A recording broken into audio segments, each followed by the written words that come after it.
ನಮಸ್ಕಾರ ಎಲ್ಲರಿಗೂ ನನ್ನ ಚಾನಲ್ಗೆ ಮತ್ತೊಮ್ಮೆ ಸ್ವಾಗತ. ಇವತ್ತು ಮನೆಯಲ್ಲಿ ಕಲಾಕಂದ್ ಮಾಡೋದು ಹೇಗೆ ಅಂತ ನೋಡೋಣ. ಬೇಕಾಗುವ ಸಾಮಗ್ರಿಗಳು, ಮಾಡುವ ವಿಧಾನ. ಮೊದಲಿಗೆ ಒಂದು ಪಾತ್ರೆಯಲ್ಲಿ ಹಾಲನ್ನು ಚೆನ್ನಾಗಿ ಕುದಿಸಿಕೊಳ್ಳಿ.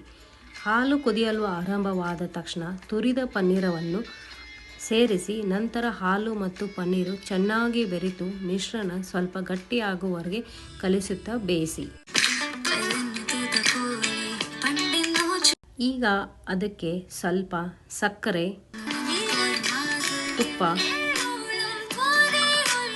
ಮತ್ತು ಏಲಕ್ಕಿ ಪುಡಿಯನ್ನು ಸೇರಿಸಿ ಎಲ್ಲವನ್ನು ಚೆನ್ನಾಗಿ ಕಲಸಿ ಇನ್ನೂ ಕೆಲವು ನಿಮಿಷ ಬೇಯಿಸಿ.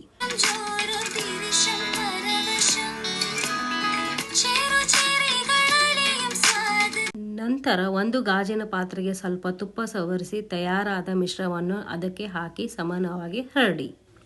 ನಂತರ ಸ್ವಲ್ಪ ಡ್ರೈ ಫ್ರೂಟ್ಸನ್ನು ತಗೊಂಡು ಅದಕ್ಕೆ ಚೆನ್ನಾಗಿ ಅಲಂಕರಿಸಿ. ಅದು ಸ್ವಲ್ಪ ತಣ್ಣಗಾದ ನಂತರ ಸುಮಾರು 1 ಗಂಟೆ ಫ್ರಿಡ್ಜ್ನಲ್ಲಿ ಇಡಿ.